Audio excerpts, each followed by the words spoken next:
jo vull aprofitar aquests minuts entre micro i micro per felicitar-vos. És a dir, jo tota l'estona anava pensant, 125 anys?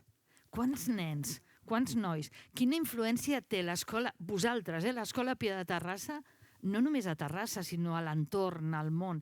Quan pensem, no sé, és una cosa que a mi, quan penso en la força de les escoles, sempre penso això. És a dir, és increïble quan pensem, des que es va iniciar aquí, com això ha anat irradiant i com realment hem aconseguit que potser, i m'explicava l'Anna, doncs la vinculació que vosaltres teniu també aquí amb l'ESCAC, no? I totes aquestes coses, i penses, ostres, és molt important una escola, és molt important ser mestre, i quan parlem de totes aquestes coses, de malestar, de pessimismes, de no sé què, a vegades, si som capaços d'aixecar la mirada, ostres, és impressionant veure la influència i la importància que té una escola per la vida d'una ciutat com Terrassa o pel món en general.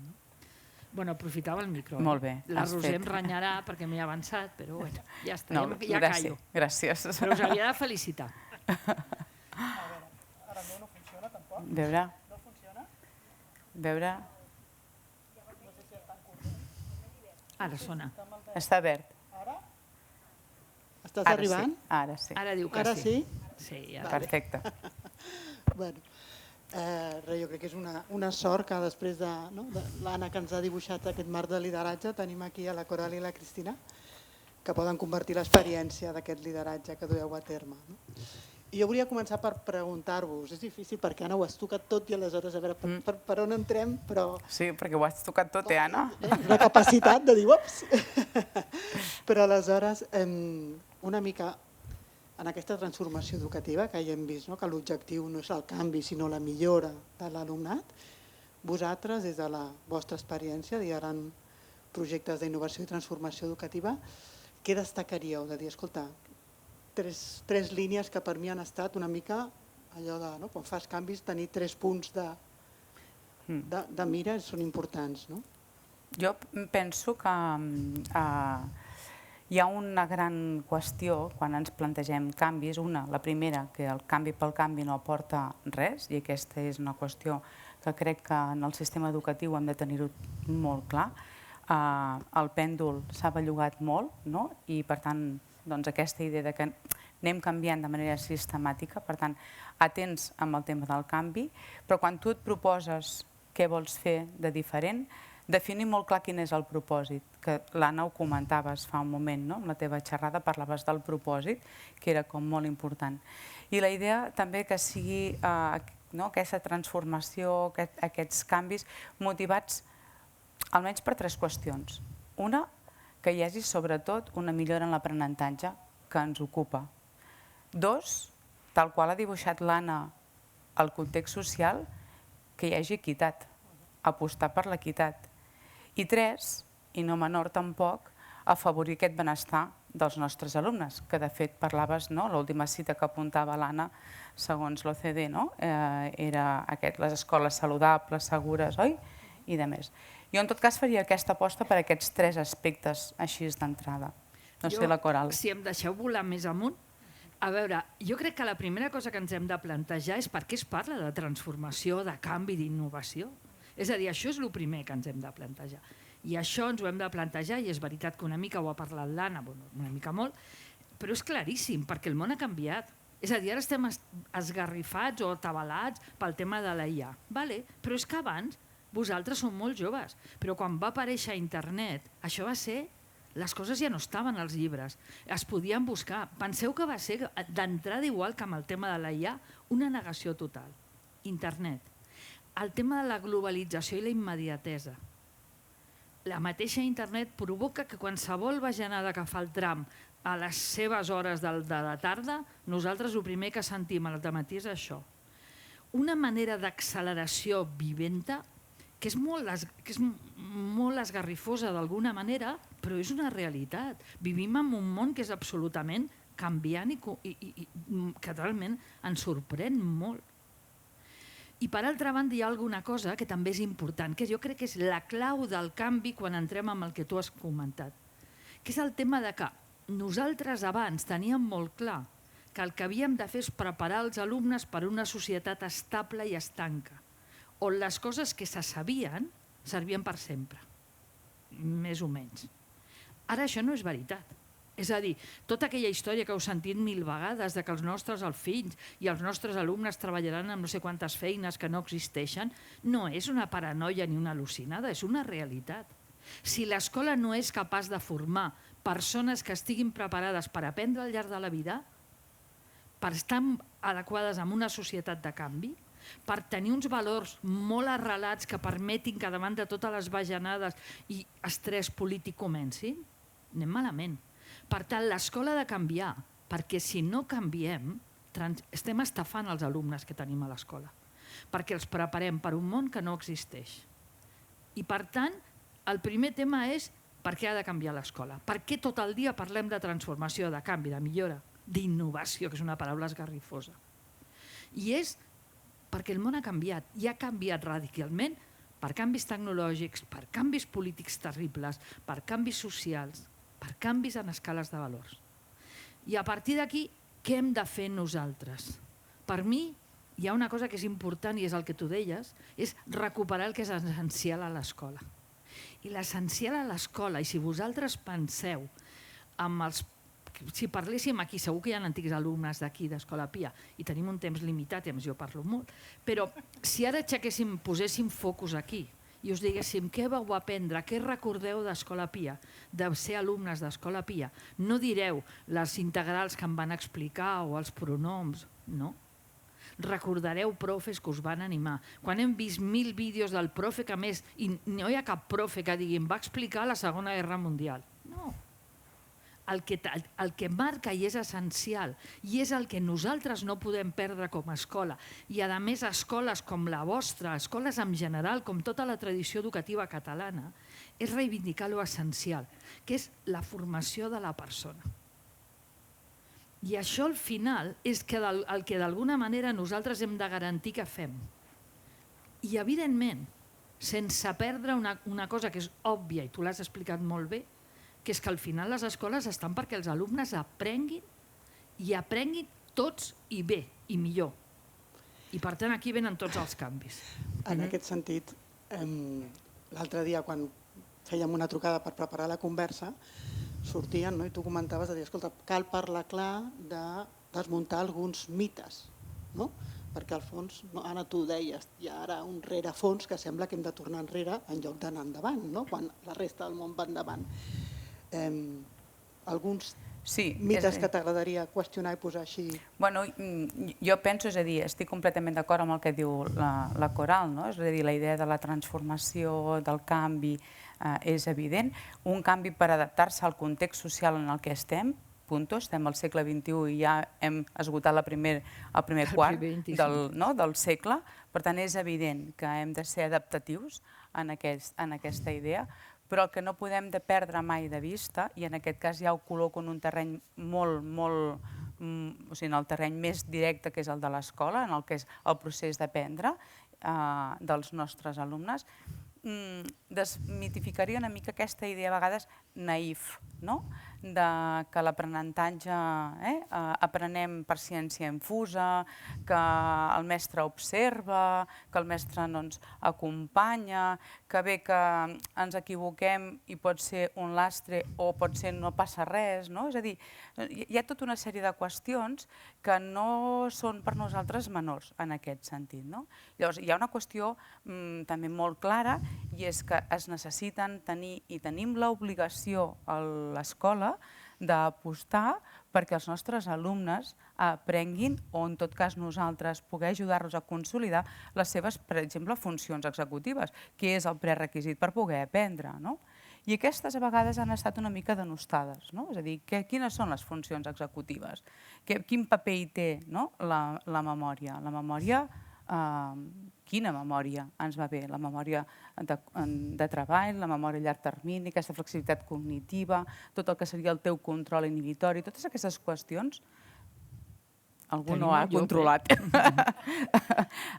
Totes aquestes qüestions estan en el dia a dia i tenim l'obligació nosaltres com a docents tenir-les molt ben identificades perquè han de ser el propòsit. Han d'anar col·locades a dins del currículum, no les hem de posar en allà dins perquè a partir d'aquí podem desenvolupar tots els altres aprenentatges. No sé, Coral, si tu hi estàs... Bueno, potser des de la meva visió, que és una mica el fet d'estar jubilada, amb una visió a vegades més global, no?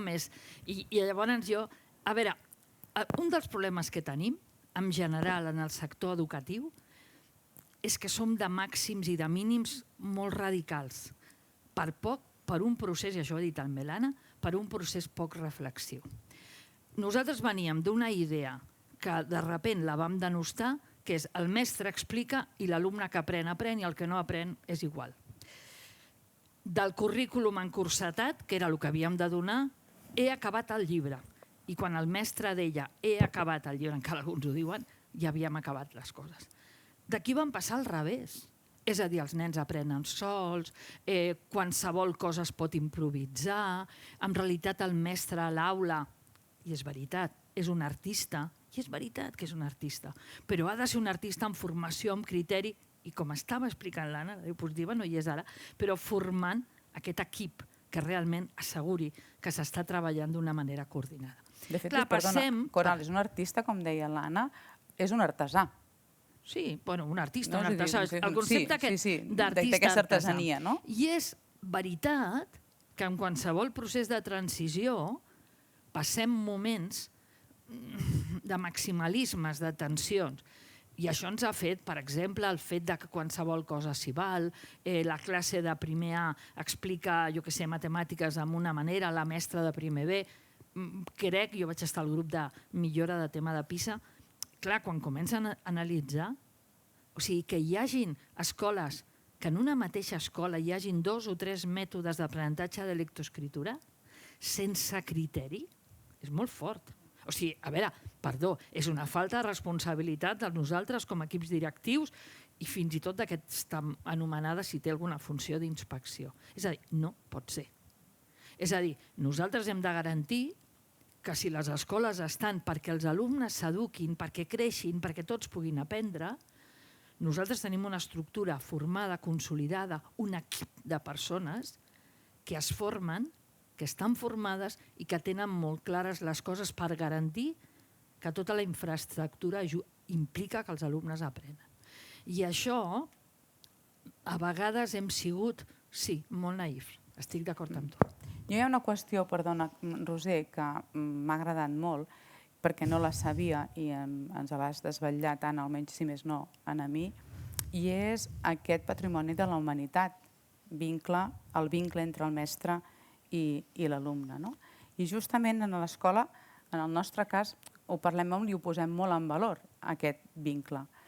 I tant és així que un altre d'aquests mites que jo també qüestionaria, o posaria damunt de la taula, és imagina't com deu ser d'important que l'hem convertit en patrimoni de la humanitat, aquest vincle, com perquè la tasca docent al segle XXI, esgotant ja la primera part, el primer quart del segle, ens puguem qüestionar, si més no, això és el que jo em qüestiono, hàgim de ser els mestres creadors de continguts, quan el que tenim entre mans és el més preuat, que és gestionar el vincle amb els nostres alumnes, és a dir, no només un vincle emocional, sinó un vincle des de la connexió de l'aprenentatge, des del repte, des de totes aquestes qüestions. I bé, jo penso que a vegades el propi sistema també s'ho hauria de qüestionar, quina és la nostra funció en aquest lloc. I agafo aquesta idea que penso que tots la direm, és a dir, la idea del patrimoni, d'aquest patrimoni. I atenent a una cosa, que realment el vincle alumne-mestre, alumne-escola, és l'element que provoca i que garanteix clarament el tema de l'aprenentatge. Ningú aprèn si no se sent reconegut. Ningú aprèn si no se li donen les oportunitats. I aprendre és tan complexa que estic totalment d'acord amb tu. Necessitem garantir, no podem estar jugant de què és millor per aprendre mates o què és millor per aprendre llengua. I aquí a mi se m'acut, i a l'altre he sentit, jo tinc la sort de ser vella, vosaltres no heu viscut tot. L'època de les ortografies naturals, amb què tu era... Bueno, va ser una època, a més que si tu plantejaves que s'havia de corregir alguna cosa ortogràfica, et mataven, perquè et deien que eres una retrògrada i no sé què. I clar, dius, bueno, jo sempre penso que una de les coses que ens falta als mestres, i aquí, perdoneu-me, jo als mestres de secundària els hi falten moltes coses, però als mestres, ja en puc parlar després, però als mestres d'infantil i primària els hi falta professionalitat. A vegades els hi sobra tendència i amor i els hi falta professionalitat. I és aquí on jo crec que treballar amb recursos que ens garantissin amb evidències realment com ha de ser el rol del mestre per acompanyar aquest procés d'aprenentatge amb recursos que siguin eficaços, no? Sí, no? Recursos que recolzin aquest aprenentatge actiu, aquest mestre, que a mi m'agrada molt, no? Com sempre quan dius, escolta, jo vull que els meus mestres el temps el dediquin a acompanyar aquests infants, a acompanyar aquest procés de creixement, no només acadèmic, òbviament, sinó emocional i personal dels alumnes. No? En aquest sentit, i en aquest entorn, el rol del mestre jo crec que el veurem tots seguits, no? Amb aquest claustre que jo no em canso de dir que l'Escola Pia de Terrassa té un claustre meravellós. A mi m'emociona cada vegada que entro a una aula d'aquesta escola. Però en aquest sentit a mi també m'agrada molt, Cristina, quan venim a l'escola i tu ho tens claríssim. Quin és el rol del mestre? Sí, és que cada decisió està feta de veritat per posar l'alumne en el centre. Que important, no? A vegades dius, des dels horaris, des del menjador, des de com donar espai perquè els mestres puguin fer aquest treball. Jo crec que el que és molt maco és veure direccions com vosaltres, que el propòsit el tenen molt clar i cada decisió que es pren en el claustre té una coherència, no? Perquè és que si no és molt difícil. Sí, de fet, no? És a dir, amb el sistema i els mestres, les escoles, sempre parlem, no? L'alumne és el protagonista. I això també, Coral, a vegades ens ha portat a confusions una mica, amb el sentit de què vol dir ser el protagonista, no? I lligant-ho amb el que tu vens a dir, Roser, és protagonista en tant en quant és el focus on hi poses totes les teves decisions, no? I siguin des d'una mirada organitzativa, des d'una mirada didàctica, pedagògica, no? Des de la mirada d'acompanyament amb les famílies, és a dir, allà on col·loques tu i totes les teves decisions van a bombardejar, no? Aquí a nodrir aquesta mirada. El criteri de decisió sempre ha de ser el millor per l'alumne, el millor perquè l'alumne aprengui. Clar, penseu que això és molt obvi, estic convençuda que vosaltres ho feu així, però jo aquí veig moltes coses, els horaris de les escoles, la tria d'aules, el criteri quin és? El millor pels mestres o el millor pels alumnes? I et trobes horaris horrorosos, pensem només en el tema dels horaris intensius, que no tenen cap altra justificació de tenir nens tan petits, tantes hores seguides, perquè és el criteri del benestar del mestre, no de l'alumne. I així mil coses. O triar, per exemple, jo continuo treballant amb aquest llibre perquè això ja m'ho sé. Bueno, però si s'està demostrant que això no funciona, que estem treballant amb l'escola, i en algunes escoles tenen diferents mètodes depenent del que el mestre entén. I no hi ha aquesta coherència en aquest treball en equip de la diapositiva, crec que era de la penúltima de l'Anna, amb què parlava de la necessitat d'aquest treball en equip. Bueno, jo crec que ens queda poc abans de convidar, jo baixo els mestres, però l'última pregunta era, tots tenim molt presents que aquesta escola que transforma, perquè l'educació, si no és per transformar, no té sentit, la creativitat té un pes fonamental. I en aquest sentit, com tractem l'error? Per mi, l'errada és una de les maneres d'aprendre. O sigui, hi ha dos valors avui, dos qüestions que jo crec que són inherents i a més que es treballen molt bé amb Picto i amb Innovamat, que és la creativitat i l'error. Jo a vegades, jo haig de dir que jo no he sigut mestra de primària, no he tingut aquesta sort, i quan jo veig una classe, no he vist aquí, però he vist al Santa Gema a Madrid, he vist classes, vídeos gravats d'Innovamat, quan vam estar a l'escola de Cervantes, i veus com es treballa la creativitat amb els alumnes. Jo l'altre dia veia un vídeo d'Innovamat d'una mestra d'educació infantil, que no sé de quina escola és, i es veia aquesta mestra com feia pensar els nens. I clar, tu pots dir, això és mates, i tant que és mates, és l'inici de treballar tota la seqüència després de decisió, no sé què. O treballes, no sé què. Això, creativitat. I l'altre tema és l'errada. L'escola tradicional, l'errada és el 0, el rojo, que diuen a Sud-amèrica, el suspendre. I l'errada és la manera d'aprendre. Només aprenem quan ens equivoquem. Nosaltres mateixos com a mestres. Jo reconec que he après moltes coses perquè m'he equivocat, ho he analitzat i he pensat, ostres, això no ho has decidit bé. I jo crec que això ho hem d'ensenyar als alumnes, perquè si no ens equivoquem no aprenem. Jo he vist en algunes classes la reconducció de l'errada en matemàtiques, no plantejant-ho com una errada, sinó plantejant a l'alumne i per què creus que és així. I l'alumne a partir d'aquí pensa. I quan aquest alumne pensa, ostres, se n'adona que s'ha equivocat i no se n'adona perquè tu li dius mal, que desastre, però sempre igual. És així. Molts de nosaltres, que potser tenim un cert patiment amb les mates, hem rebut això. Hombre, però escolta'm, se te dan mal, les matemàtiques? És que això en castellà se'm dona molt bé de dir-ho. És veritat. Cristina, Sí. vols rematar tu? Bueno, no, reforçant la idea que diu la Coral, no? És a dir, aquesta capacitat creativa transportada a qualsevol àrea del saber. Jo penso que això sí que també és molt important, no? És a dir, de vegades també socialment ens quedem una mica encallats en aquesta mirada creativa, per tant, des de la matemàtica, aquesta mirada creativa des de la llengua, des de totes les àrees i les disciplines, perquè al cap i a la fi, què és la creativitat? És saber trobar respostes múltiples a un mateix problema? Deu ser això, no? Respostes diferents. Exacte. La gent creativa és capaç de veure el que altres no veiem i donar respostes diferents, no? I això és una virtut intrínsecament humana. Jo no sóc gaire tecnològica, no sé fins a quan estan els límits de la IA, però estic convençuda que la creativitat i el pensament humanista són propietat nostra i, per tant, són coses a treballar com a mestres. Jo ho veig claríssim. És el que ens diferencia, no?, del fons Per mi em sembla, alguns diuen que arribarà un moment que la IA... Jo no ho sé, no m'ho imagino. Respecte a l'error, jo sempre em crida molt l'atenció quan un alumne no s'equivoca i li demanes que t'expliqui com ho ha fet. Hi ha molts nens i nenes que no saben explicar-te com ho han fet.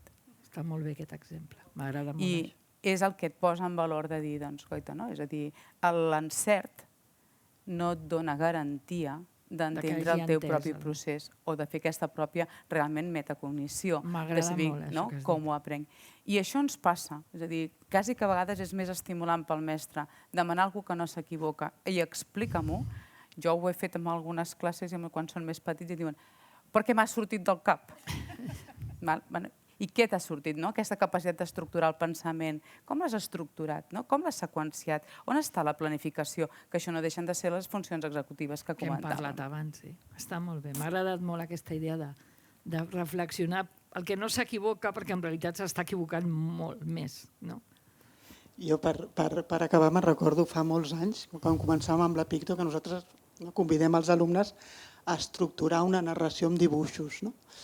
I, clar, quan comencen a fer la seva estructura, aquest storyboard a tercer o a quart, òbviament al principi l'estructura no funciona. I recordo estar parlant amb una mestra, amb la que som companyes de viatge, ens estimem moltíssim avui dia, i em deia, Roser, com podem fer perquè aquest pictomapa, aquesta estructura, funcioni des del primer moment? I jo li deia, ostres, doncs aleshores ja no cal que vingui a aprendre, no?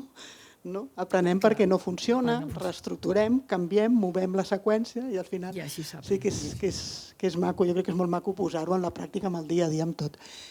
Jo no sé com hem de fer, però us toca a vosaltres, mestres, pujar? Sí. Marc. Molt bé. Moltes gràcies. Gràcies.